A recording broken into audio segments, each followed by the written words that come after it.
అంటే ఇప్పుడు 2014లో మోదీ గారు తిరుపతి సభలో విభజన హామీ మీద చాలా క్లారిటీగా కొన్ని అంశాలను ప్రస్తావించి రాష్ట్రానికి ప్రత్యేక హోదా మీద ఆయన మాట్లాడడం జరిగింది. 14 నుంచి 2025 వరకు చూసుకుంటే 11 సంవత్సరాలు అయింది.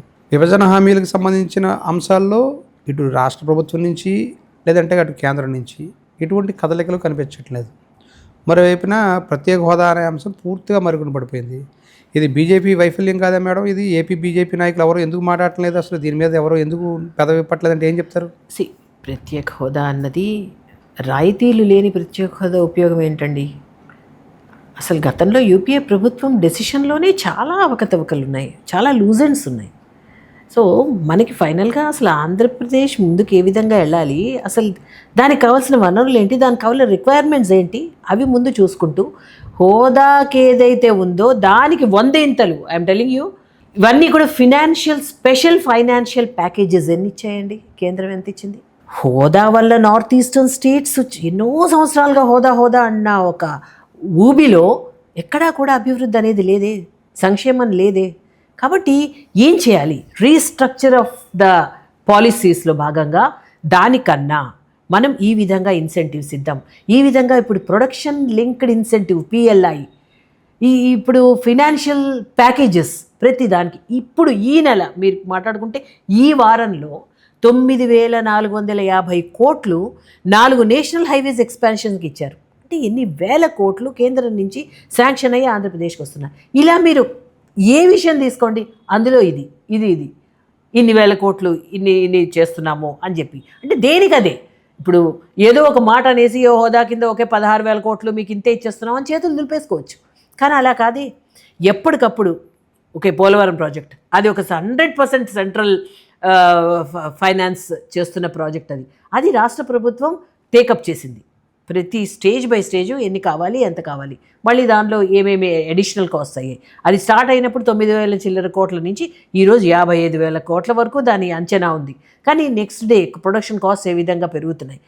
అదేవిధంగా మన రాష్ట్రంలో రాబోయే రోజుల్లో ఏ జోన్కి ఏమేమి కేటాయించాలి. ఇప్పుడు వైజాగ్లో ఈ మధ్య వచ్చింది, అదేమి విభజన హామీలో లేదే, ఐటీ హబ్గా డెవలప్ అవడంలో ఇప్పుడు పెద్ద పెద్ద కంపెనీస్ వస్తున్నాయి.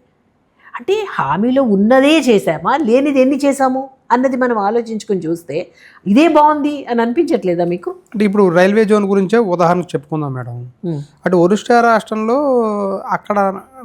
అక్కడ ప్రజానీకానికి ఇబ్బంది కలిగించకుండా ఉండడం కోసం, అధికారాన్ని నిలబెట్టుకోవడం కోసం అదే రాష్ట్రానికి సంబంధించిన కేంద్ర మంత్రిగా రైల్వే ఆయన ఉన్నారు కాబట్టి మన రాష్ట్రానికి ఇంకా రైల్వే జోన్ అనేది ప్రకటించారు. కానీ కాగితాల మీద ఉన్న తప్పితే వాస్తవంగా అక్కడ ఏ మాత్రం పనులు జరగటం లేదు. రైల్వే జోన్ ప్రకటించడం తప్పితే, జిఎంని ప్రకటించడం తప్పితే ఎక్కడ కార్యకలాపాలు ప్రారంభించలేదు. 11 ఏళ్ళు అయిపోయింది. ఇంకా ఎన్ని ఏళ్ళు ఇలాగ సాగదీసుకుంటూ వెళ్తారు మేడం రైల్వే జోన్ గురించి? ఇంకా సాగదీయడం ఏముందండి, ఆల్రెడీ ప్లేస్మెంట్ హెడ్ క్వార్టర్స్ పని కోసం 200 కోట్లు శాంక్షన్ చేయడం జరిగింది. జనరల్ మేనేజర్ని అపాయింట్ చేశారు. దాని మీద కన్స్ట్రక్షన్ స్టార్ట్ అయింది. ఇంకా ఏంటంటే పర్మనెంట్గా కొన్ని ఆ ఈస్ట్ కోస్టర్న్ అంటే రైల్వే ఆ జోన్స్ నుంచి ట్రాన్స్ఫర్ అవ్వాల్సిన అసెట్స్ వీటన్నిటికీ కూడా డిపిఆర్ కూడా ఇప్పుడే చేయడం జరిగింది. డిపిఆర్ కూడా ఓకే చేయడం జరిగింది రైల్వే జోన్కి. సో అదేంటంటే ఇదేం Rome is not built in a day. So definitely అంటే ఆ ప్రక్రియ కొనసాగుతోంది. But what ever it may be 11 years completed. అక్కడ మోదీ గారు అధికారంలోకి వచ్చి 11 ఏళ్ళు అయినప్పటికీ కూడా ఇంకా రాష్ట్రానికి సంబంధించిన విభజిత హామీలు అమలు చేయడంలో అలా తాస్తారం ఎందుకు జరుగుతుంది? అసలు ఇది ప్రభుత్వాలు మారడం, రాష్ట్ర ప్రభుత్వాల్లో చేయాలన్న ఒక చిత్తశుద్ధి లోపించడం.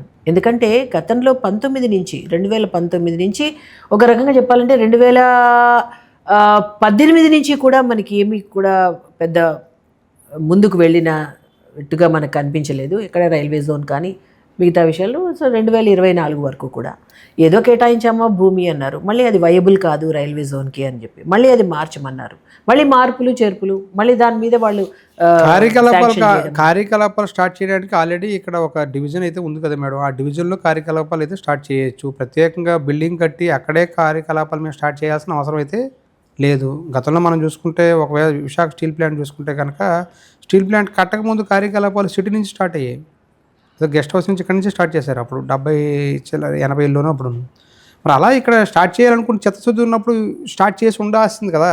అప్పుడు ప్రజలు కూడా నమ్మేవారు కదా. ఎందుకు ఆ రైల్వే జోన్ అనే దాన్ని అలాగ 11 ఏళ్ళు సాగదీశారు, ప్రకటించారు, కానీ అది కాగితాల మీద ఉంది, కార్యకలాపాల్లోకి ఇంకా రాలేదు.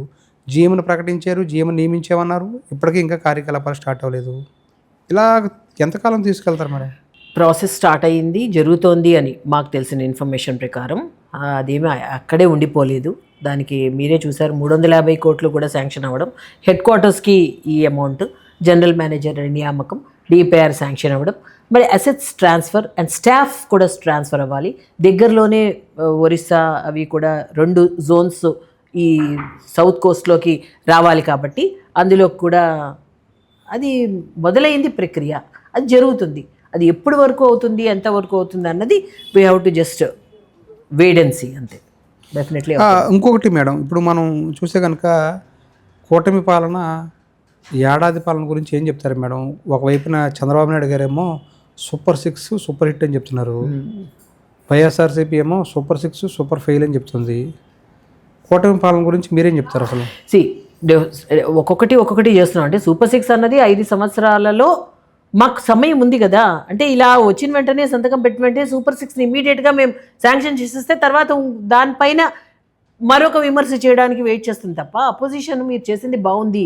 ఎప్పుడు కూడా ప్రభుత్వంలో ఉన్న పార్టీని అపోజిషన్ మీరు చాలా బాగా చేశారని ఎక్కడ మెచ్చుకుంది? అందులో ముందే వైఎస్ఆర్సీపీ ఏమో ఏంటి ప్రతి శాంక్షన్కి కూడా వంక పెట్టడానికి ముందు నుంచి కూర్చొని చూస్తోంది.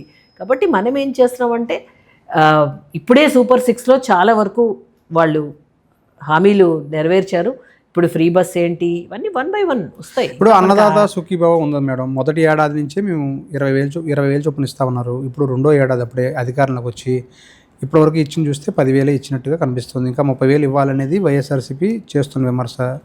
రెండోది, దీంతోపాటు తల్లికి వందనం, దాంట్లో కోత పెట్టేశారు, సంఖ్య కూడా తగ్గించారు. ఇంట్లో అంతమందికి ఇస్తామన్నారు, కొంతమందికి ఇవ్వలేదనేది కూడా వాళ్ళు చెప్తున్నారు. దీంతోపాటు 15,000 ఇస్తామని చెప్పి 13,000 ఇచ్చేవనేది విమర్శ.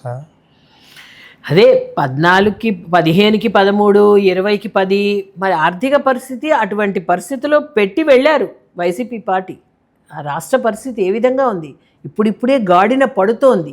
ఎంతో సంక్షోభంలో మునిగిపోయిన రాష్ట్రాన్ని మళ్ళీ మెల్లిమెల్లిగా గాడిన పెట్టే ప్రయత్నం కూటమి ప్రభుత్వం చేస్తోంది.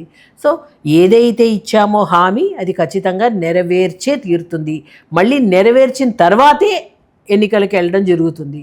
సో ఆ బాధ్యత కూటమి ప్రభుత్వానికి. ఈలోప ఎందుకు కంగారు పడిపోవడం వైసీపీ? ఎందుకంటే ఏదో వాళ్ళు అనాలి కాబట్టి అంటున్నారు కాబట్టి అంత ఇవ్వాలి కదా, ఇంత ఇవ్వాలి కదా, ఏదో విమర్శ ఏదో చేయాలని తప్ప ఖచ్చితంగా ఏవైతే హామీలు ఇచ్చారో అవే కాదు. ఇంకా అసలు రాష్ట్రంలో ఇప్పటివరకు కుంటుపడిపోయిన ఒక పారిశ్రామిక అభివృద్ధి ఏ విధంగా ముందుకెళ్ళాలి, ముందు జాబ్ ఆపర్చునిటీస్ ఏది, more jobs, more investment, more factories, ఈ నినాదంతో మోదీ గారు ఎప్పుడైతే చంద్రబాబు నాయుడు గారితో మాట్లాడారో ఇప్పుడు ఒక్కొక్క కంపెనీస్ రావడం, ఉద్యోగ అవకాశాలు పెరగడం, ఒకళ్ళని డైరెక్ట్లీ అండ్ ఇండైరెక్ట్లీ ఇప్పుడు యువతకి ఏదైతే వాళ్ళను ఒక మంచి ఆపర్చునిటీస్ వాళ్ళకి ఇవ్వాలి. సో రాష్ట్రం కొంత పుంజుకోవాలి, ఇక్కడ ఆర్థికంగా ఎకానమీ డెవలప్ అవ్వాలి అంటే ఏ విధంగా ఎప్పుడు డెవలప్ అవుతుంది? పనులు జరిగినప్పుడే. ఇక్కడ ఒక పక్కన వర్క్స్, ఇన్ఫ్రాస్ట్రక్చరల్ వర్క్స్ జరుగుతున్నాయి, ఒక పక్కన ఫ్యాక్టరీస్, అండ్ ఇంకొక పక్కన మనకి కేటాయించిన అంటే టోటల్గా దేశంలో కేటాయించిన వాటిల్లో ఇండస్ట్రియల్ కారిడార్స్, ఇక్కడ ఉన్న ఇండస్ట్రియల్ నోడ్స్ ఇక్కడ కూడా కేటాయించడం జరిగింది. సో ఆ పనులు జరుగుతున్నాయి. ఇన్ని ప్రాజెక్ట్ వర్క్స్ మీద ఆపర్చునిటీస్ వస్తున్నాయి. ముందు ఆర్థికంగానూ మనం స్థిరపడాలి, అవకాశాలు రావాలి అంటే ఒక పక్కన పనులు జరగాలి, కంపెనీస్ రావాలి, దానిలోంచి జనరేట్ చేసి మనము రెవెన్యూని, అప్పుడు మనము ఈ హామీలు తీర్చాలి. సో ఇదంతా ఒక సైకిల్.